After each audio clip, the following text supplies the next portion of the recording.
What is up, everybody? Welcome back to another MMA YouTube video. We're going to be doing UFC 316 matchmaking here.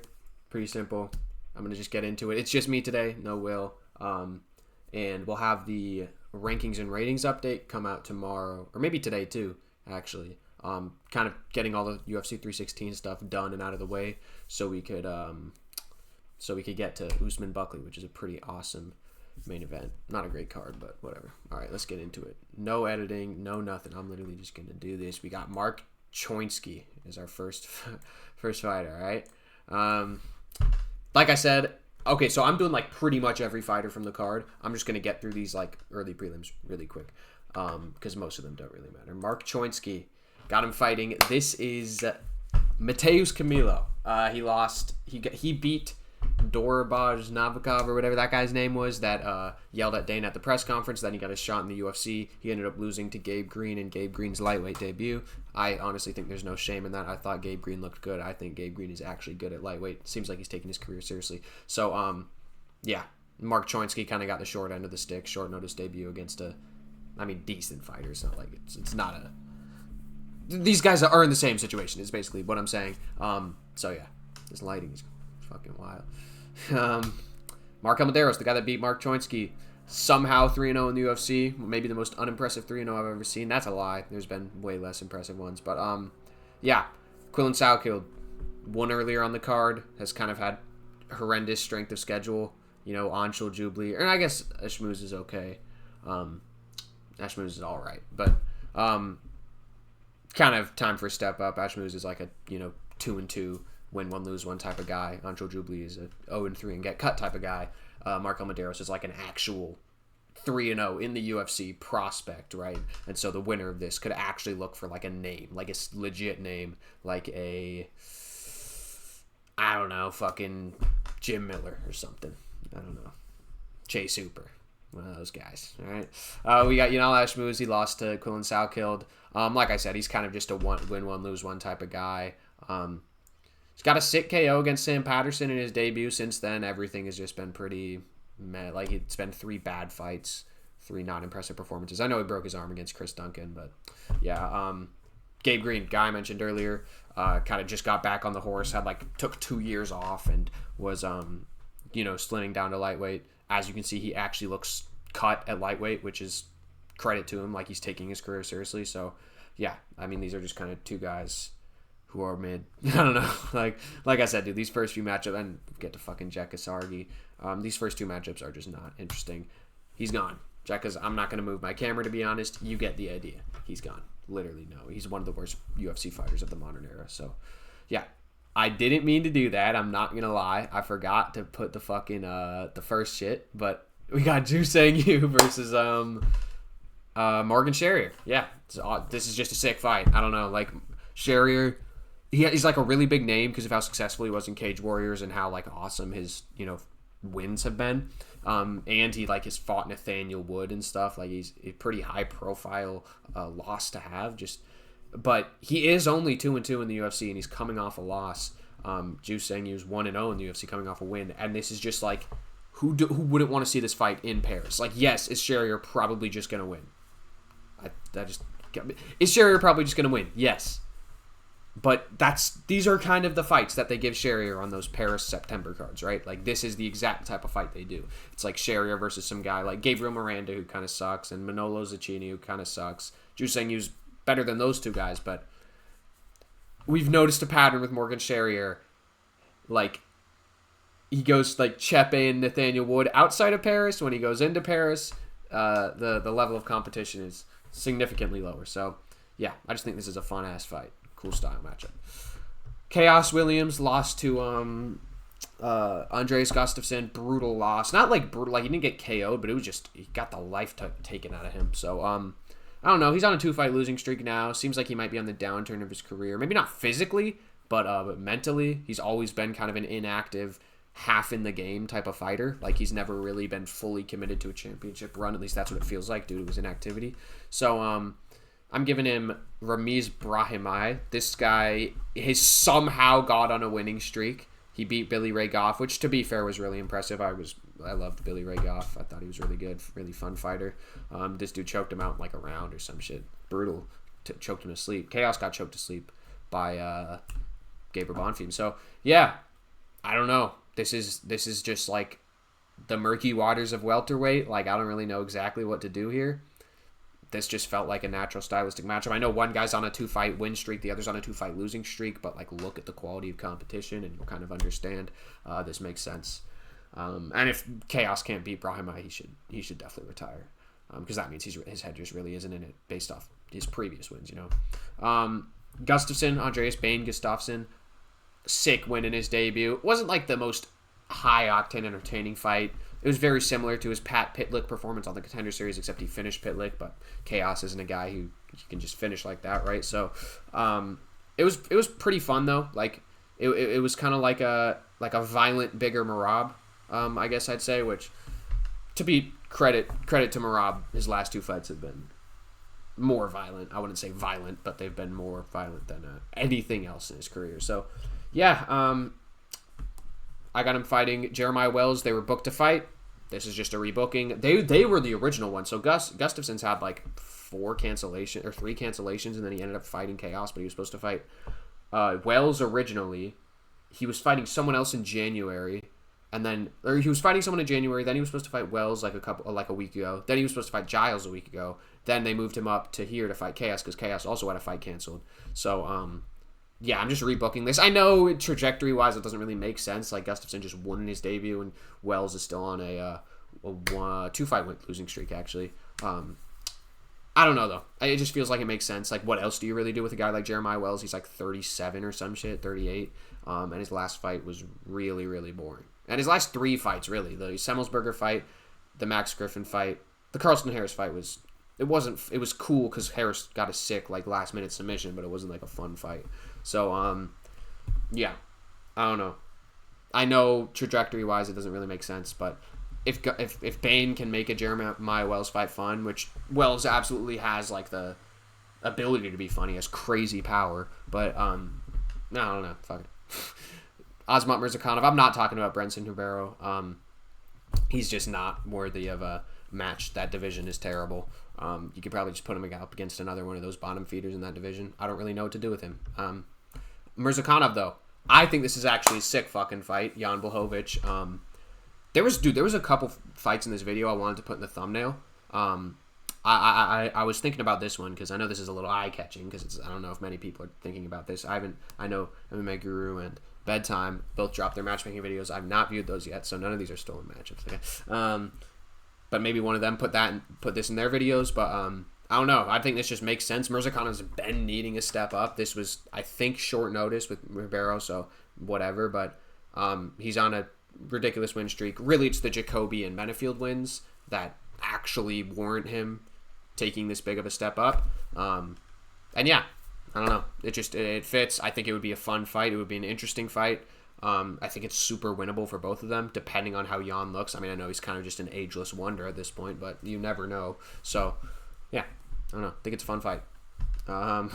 Bruno Silva, just kind of... This is the first time he's actually gotten, like, TK... Is this the first? No, because Cop TKO'd him, but Cop, like... I don't know, with all the eye pokes and shit and the nut shots. But then Silva was nut shotting him. It's kind of whatever. I don't know.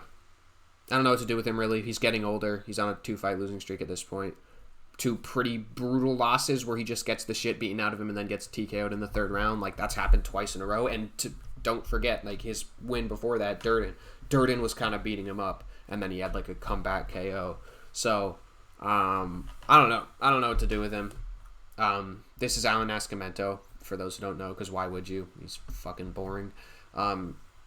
He's so inactive too, like it's crazy. But he got a win last weekend against Jafel Filio, which is actually a quality win, to be honest. Like, credit to, I mean, Nascimento's a good fighter. If you want to go look at our spreadsheet, it's in the description where we have all the overall ratings and rankings of every single fighter, pretty much in the UFC. Not every single fighter, but every important fighter in the UFC.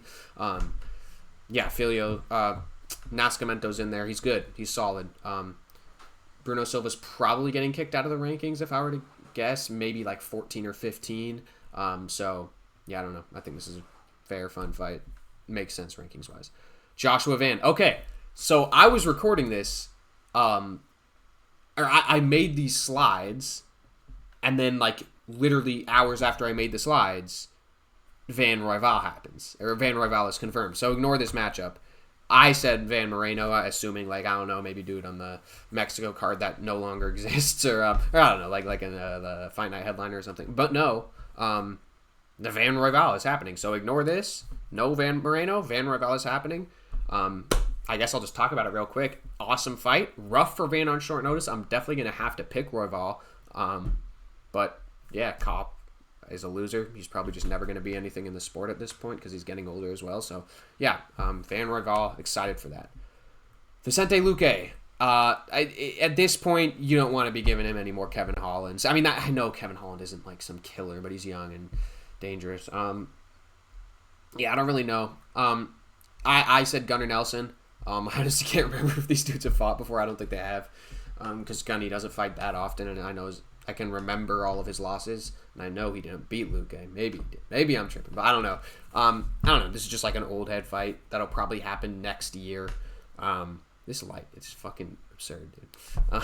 That'll probably happen next year. I don't know. Just fits for both guys. I don't think Luque's in the position to be fighting prospects or dangerous fighters anymore. This will just be like a fun, maybe there'll be some fun scrambles. Maybe Luque will just beat him up on the feet. Who knows? Yeah.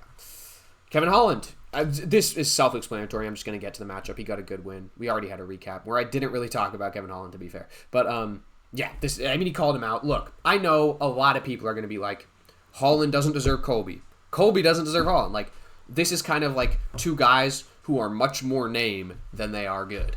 You know what I mean? You have guys at welterweight who don't have that much of a name, but are really fucking good.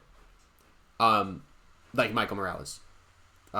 These guys are neither that. And so, I don't know. I get why people wouldn't want to see this, but at the same time, this would just be such a fun fight. Put it on the main card of like a big pay-per-view. Maybe the December pay-per-view with, I don't know why I'm saying with. It's not confirmed yet. Maybe the December pay-per-view. Maybe 319 or 320. Those could probably use more fights. Maybe if they want to get a little crazy, maybe 318. Put Colby on a card with Poirier, and then have Holland as well talking shit. Like, that's going to be a big deal.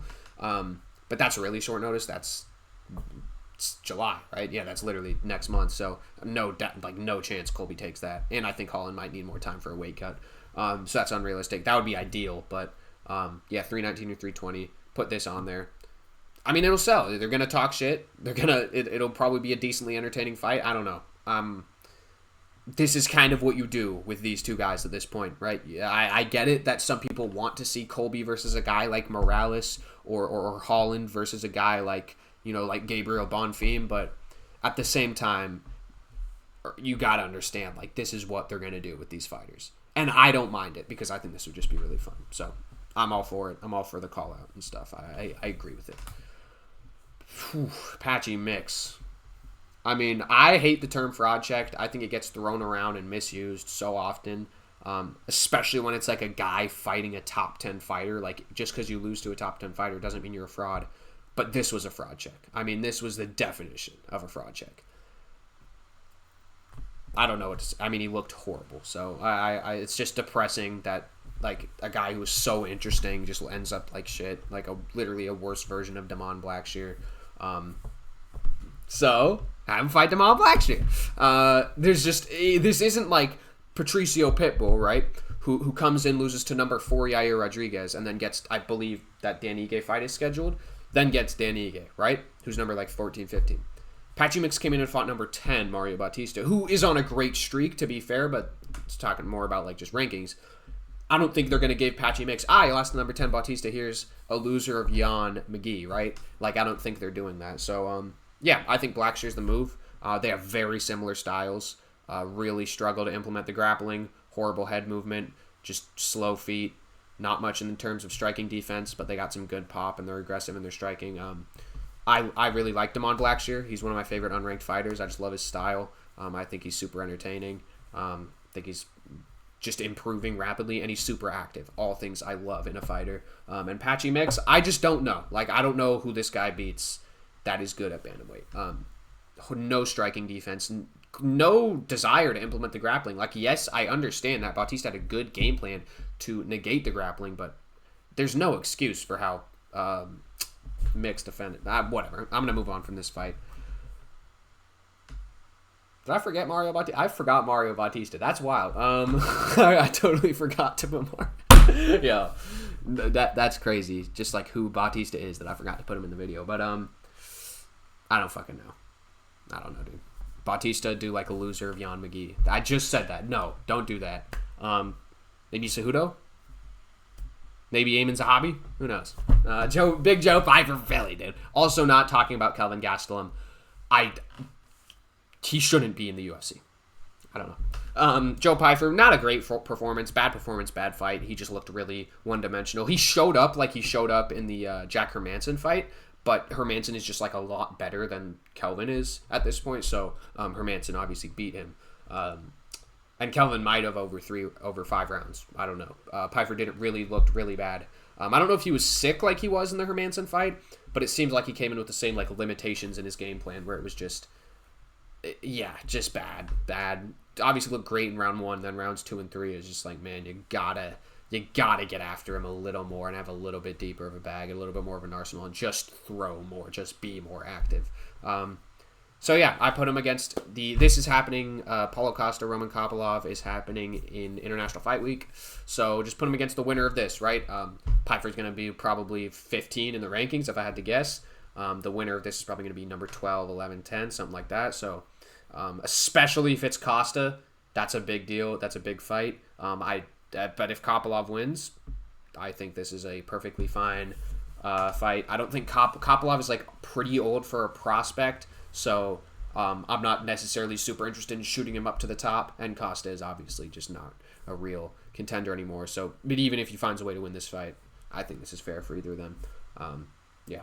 Also, the loser of this fight would make sense if you want to be slower on the build-up with Joe Pyfer, which I would get because this performance was so, like, sus. But, I don't know. Fuck it, dude. Middleweight isn't some shark's den. That's the wolf's den? It isn't some wolf's den of a division. Like, whatever. No, I mean, we only need to talk about this briefly. It's obvious. I just wanted to put it on the screen.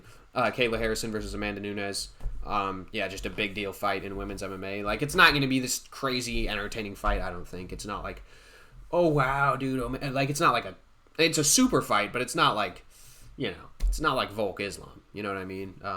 But still, this is a good women's MMA fight. Big deal, big names. Probably the 2 biggest names in women's MMA right. Definitely the 2 biggest names in women's MMA right now. So maybe like Whaley is. I don't fucking know, dude.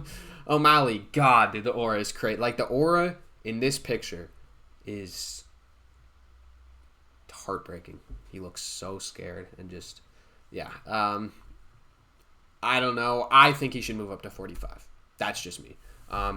He's lost 2 in a row at Bantamweight. Obviously, they're 2 title fights. The same guy who's a dominant champion, but and I'll get to the dominant champion part. People might disagree because he's only had 2 title defenses. Dude, he's beat everyone in the division. But yeah, move him up to featherweight. I think this is literally perfect. Apparently, Yair fucking declined this fight.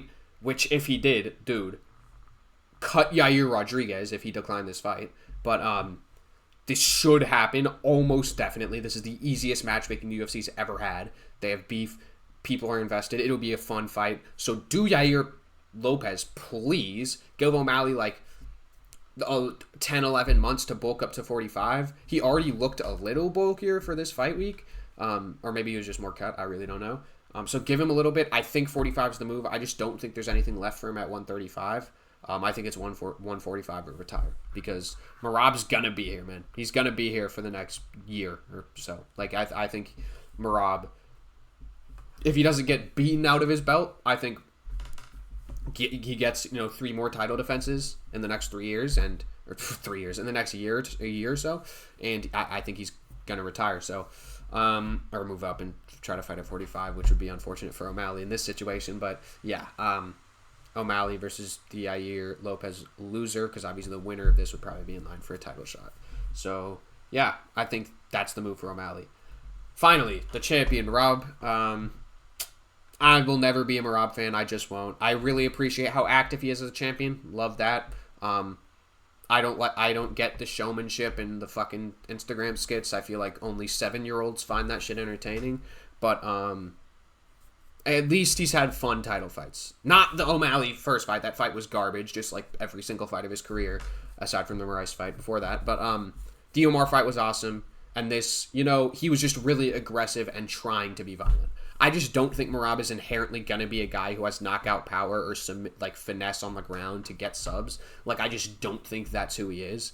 Like, if there was a scale of, like, you know, finishing ability, it would be like Oliveira's 100 and Merab's like at a 2, right?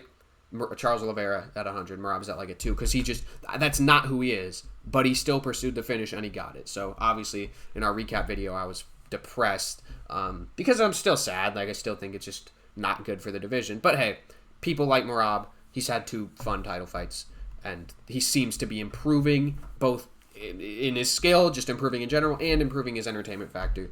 So I can't hate on it. Obviously, they showed him in the crowd. Corey Sandhagen's the fight. It's yeah, it's a good fight. Is it a wash for Merab? Yes. Will it probably be a 48-47 and somewhat close? Yes. But is it Merab 9 out of 10 times? Yes. Would I love for Corey to win? Yes. Okay. I mean, literally, this sounds like I'm hating on Merab. I just really like Corey Sandhagen. I think he's a fun fighter. Not on some like he's one of my favorites. I think he's lost all the violence. He brought it back a little in the Figueiredo fight. Don't get me wrong, but all the violent intent that he had is just gone. But hey, maybe he'll bring it back. Finally gets his title shot. He should. I mean, I don't know what would stop this from happening, especially with how active Merab is. Like, they could probably rep this shit out in fucking August or September. So, yeah. I don't know. This is a fun fight. And that's it. That's the matchmaking video. Look out for rankings and ratings updates. I might actually just do it tomorrow because we got a fight night this Saturday, so people probably won't start getting hyped about it until Wednesday. I know fucking Guru and Tracer are probably going to upload their predictions tomorrow, and then the rankings and ratings shit is going to get no views, but whatever. All right. I'm going to stop bitching about it. Goodbye.